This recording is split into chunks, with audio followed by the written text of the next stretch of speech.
gentlemen, my name is Rypka and I am half Japanese.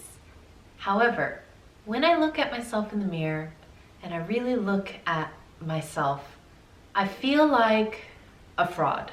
Let me tell you a short story about my life. When I was younger, I remember having a bowl of rice every night with dinner. My mom used to say, "Daimi, go grab the ochawan, set the table." Ochawan was what we used for the rice bowls, you know, the little small ones, usually decorative, sometimes black and red, sometimes blue and white, but that's what we used for rice every night. When my uncle would come and visit, he would bring mochi cakes, and I was thrilled. Mochi cakes meant that we were going to have a savory soup with gooey, stretchy, delicious doughiness of mochi.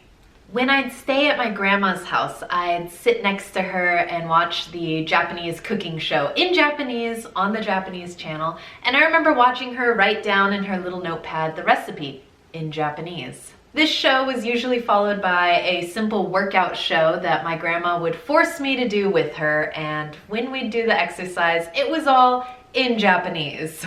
After our TV session, my auntie usually would call and my grandma would leave me to watch cartoons on the TV in English now to the Cartoon Network, and she would go answer the phone, "Moshi moshi," and just start speaking Japanese with my aunties.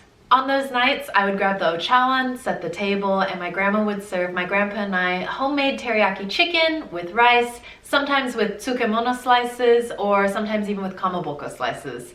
That is pickled radishes and a fish cake of sorts. When I was a kid, without being told or even expressing it, I knew I was Japanese and I felt Japanese, and it felt so natural and so normal. Obviously, I didn't feel full Japanese, and what I mean by that is I wasn't speaking Japanese at home, and for dinner we had plenty of steak, broccoli, and baked potato dinners. But when I encountered the Japanese aspect of my life, it felt real. I really felt a part of it. Fast forward to high school, and I'm a young teen trying to create my own space, my own identity, and I start expressing this to others. What teenager doesn't do this? I wanted to feel really special, and I did something that I regret. I lied. Who doesn't regret lying? The lies I told, though, were about my ethnicity. I used to say that I was more Japanese than what I was. Not the genetic proportion within me. I would still say that I'm half, but I'd say that the amount I partook in Japanese culture was way more than it actually was. I used to tell people that I couldn't pronounce certain English words because at home we only used the Japanese word. Ooh, so special. Not only that, I used to tell people I'd wear kimonos or traditional wear. I didn't even know that there was a difference between kimonos and yukatas. I still am not very familiar with the difference, but I used to tell people that, oh, I wore these traditional clothes this weekend, it was so fun, and we have these holidays like the Lunar New Year, and we have this special mochi cake soup to celebrate traditions, and yada yada yada. Just lie on top of lie on top of lie on top of lie. And the reason why I did this was because I wanted to feel special. I wanted to feel like I was a part of this group of individuals that I so admired growing up. I wanted to be more Japanese. And one of my friends in high school used to joke around and say, "Oh, Diamond, she's our ethnic friend in the group." And I lived for that. I absolutely loved hearing that, and it was so amazing to feel this specialness, this uniqueness as a teenager, and I think most teens can relate to this. If you suddenly are set apart in a positive light, you really like that. And not even just teenagers, even adults, all people like this. But the truth of the matter is I can't speak Japanese. We don't even own traditional Japanese wear at my house. Traditions, cultural holidays, I don't know any. That's the truth. But my friends didn't know that. My peers didn't know that. My teachers didn't know that. And I grew up in an area where I was one of the only Asian families, so people couldn't fact check me. Let's fast forward again. Now I'm in college and I'm really feeling like a fraud. I've now encountered what I considered to be real Asians. My friends who were Asian in college, they could speak their mother tongue. They could speak Korean, they could speak Japanese, they could speak Chinese. They were real Asians. But this meant now that they knew I was a fake. And what I mean by being a fake is they knew, well, I knew I couldn't lie to them about speaking Japanese. I knew I couldn't lie to them about when to wear traditional clothing. And I knew I couldn't lie to them that I celebrated these holidays because they knew. They knew the truth. They knew what it actually was, and I didn't. I'm in the dark, just lying and lying and lying and lying to myself. And by the time I was a young adult, I felt imposterism. By imposterism, I felt like a fraud. I felt like I was not a real Japanese person. I had lied for so long that I saw my own truth, and it didn't live up to the expectations that I had verbally spoken aloud to people. Let's go forward a few more years.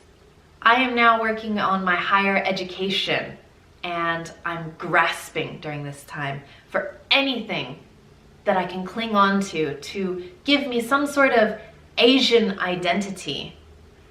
And I did my master's program in China. Now, why did I choose China? Why didn't I choose Japan? Well, my father actually worked in China for a little bit, and I had gone to visit him. And when I visited him, it was the first time that I had experienced hands-on real Asian culture. Not Asian culture that you find in Japantown or Chinatown in the States, but real Asian culture. When I walked down the streets, people were talking in Chinese. People were talking in an Asian language, and that was amazing. So I grasped onto it. It was the first experience, and I latched onto it like no one's business. And I decided to pursue my education there. So I moved to China for 3 years, and I finished my education. I worked there for a few years. But I left with a tiny feeling of regret. I thought to myself, should I have spent the last 3 years in China? Or should I have spent it in Japan? Should I have spent the last 3 years learning Chinese? Or should I have spent the last 3 years learning Japanese? I feel like I should have gone to Japan and connected with my Japanese side of the family. These were the feelings of regret that I was having as I was leaving China, which is crazy because how many people can say that they lived, studied, and worked in another country and learned that language? I'm so happy for my experiences that I've had there, but still, in the deepest parts of my heart, I felt this twang of regret. I felt like if I had gone to Japan and if I had learned the language, learned the culture, experienced it hands-on, all the lies that I told as a kid, being able to speak Japanese at home, wearing kimonos, celebrating traditions, all of those lies would have been true, and I wouldn't have lied to myself. And that was the feeling of regret that I was having. I felt less Japanese than ever, and the world's biggest fake. Now that I'm finished school and I'm living what I consider my real adult life, dealing with home loans, dealing with taxes, I was starting to feel like I'm losing the opportunity to learn and be a part of my ethnicity. I'm creating habits and traditions that I'll be passing on to my kids eventually, and none of them are Japanese related. When people ask me now what ethnicity I am, I'm almost regretful to say that I'm Japanese. I almost don't even want to say it. I want to give them a generic answer of, I'm American. Just this mixing pot, because I have no foundation and no background to validate that I am Japanese. I'm half. My mom is full. You look at her and you're like, that's a Japanese woman. You look at me and I don't see it. I did something this year that was really out of my comfort zone. I participated in my first ever beauty pageant, Miss Asian Global. And it was during this time that I was surrounded by other Asian women, and I shared a lot of my insecurities, mainly for question practice because we weren't sure how we were going to answer, but also so I can get to know my pageant sisters. And when I shared my insecurities and they shared their insecurities with me, I suddenly felt this giant weight lifted off my chest. Not because someone validated that I was Japanese. No. That's got to come from within.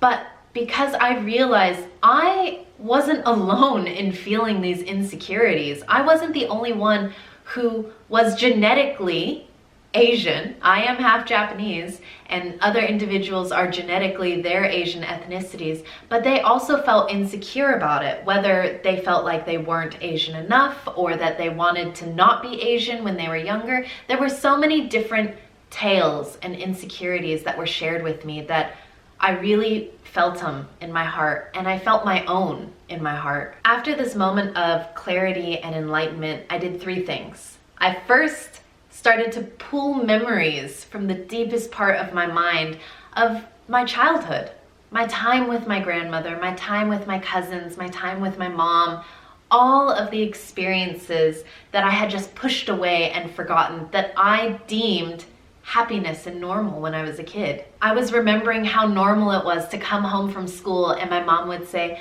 "Honey, there's onigiri for you on the table." Onigiri is a Japanese rice ball with, well, I always had mine with nori, with seaweed flakes on it.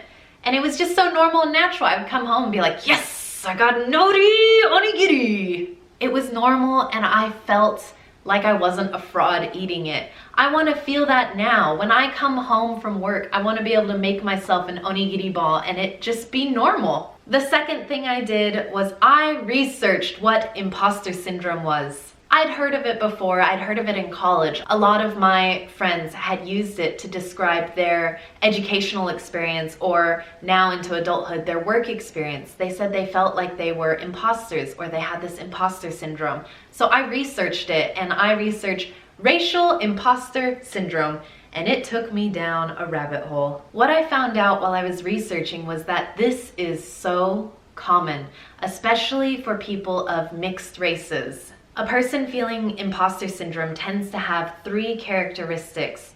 1, the feeling of being a fraud. Ding, ding, ding, ding. Hello, that's all I've been talking about. 2, the fear of being discovered. What does that mean? It means that all of the lies I told, I was so terrified that a real Asian person was going to tell me, that's not how you wear a kimono. And everything would just fall apart underneath me. The third quality would be difficulty internalizing your success. Now, oftentimes this quality is applied to the workplace or to your educational achievements. For me, that doesn't necessarily apply. I chose to think of this characteristic as my regret for where I did my education. That shouldn't matter where I did my education. What should matter is I got my master's degree, I lived in another country, and I learned another language. That's crazy. As I continued to research what imposter syndrome was, I found ways that you can overcome them. And as I read these tips and tricks and methods of overcoming imposter syndrome, I felt silly because once I read it, it just clicked in my head. The number 1 advice that I read in all of these articles was to just talk about it. Oftentimes, people who are feeling imposter syndrome feel like they're all alone with these feelings and emotions that they have, and they tend to feel isolated in their opinions. By sharing my ethnic insecurities with my other fellow Asian women in the pageant, I felt this huge relief and weight off my chest, and it really opened up my mind to a lot more opinions and appreciation to the experiences that I have had and for who I am. The second advice I read was to be aware of symptoms. Now, that's easier said than done, am I right? For one, I took the initiative to research what imposter syndrome was, and I didn't just read one article. I've spent the last few months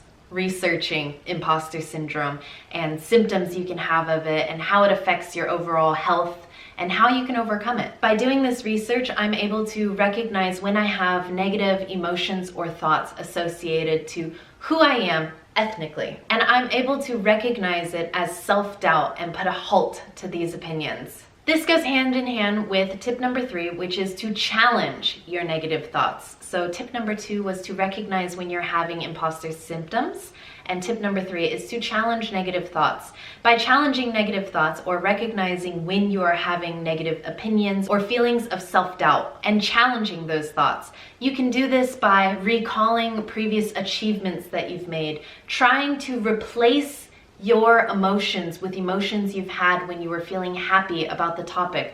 For example, whenever I'm feeling not Japanese enough or like I'm a fake Japanese, I try to recall my time spent with my grandparents and their little Asian decorations and my grandma's sister, so my auntie, her hand-stitched silk art that was in a Japanese style. I don't even know what it's called, but when I recall that, it just makes me feel happy. Lastly, the most important thing, which again is easier said than done, is accepting that perfectionism or true perfection is impossible. I will never have a childhood where I spoke Japanese at home. Instead, I had a childhood where I was pulling homegrown daikon, mashing rice to make mochi cakes, only then to watch Blue's Clues to finish the night. Now when I'm feeling sad or upset or not Japanese enough, I think of my grandma sitting in her garden of daikon radish, sipping sencha, which is a Japanese style green tea. And usually I like to reminisce these thoughts when I myself now am pouring myself a glass of Earl Grey tea and walking out to my own garden and looking at my little daikon seedlings popping up. The third and final thing that I did was launch a podcast called The Asian Tales. And the purpose of this podcast was to create a platform for individuals like myself. I wanted to invite all Asian individuals of various backgrounds with unique experience to come onto the show and to share their tale. My hope was that both the listener and the speaker could leave with this feeling of weightlessness, or that this heavy feeling on your chest has been lifted. And truly, this project was my own proactive way of keeping my own imposter syndrome in check, because that's really the only thing that I can do. I can only proactively move forward into the future, trying to recognize when I feel like an imposter and replace it with feelings of, yes, I am Japanese. I don't need to feel like a fake. I am who I am, and I will continue to learn and grow. I am not isolated, and neither are you. To conclude today's talk, I first wonder if anyone in the audience was able to connect with any of the experiences I shared. And if you did, I invite you to reach out to me after today's program and to share with me your tale. And finally,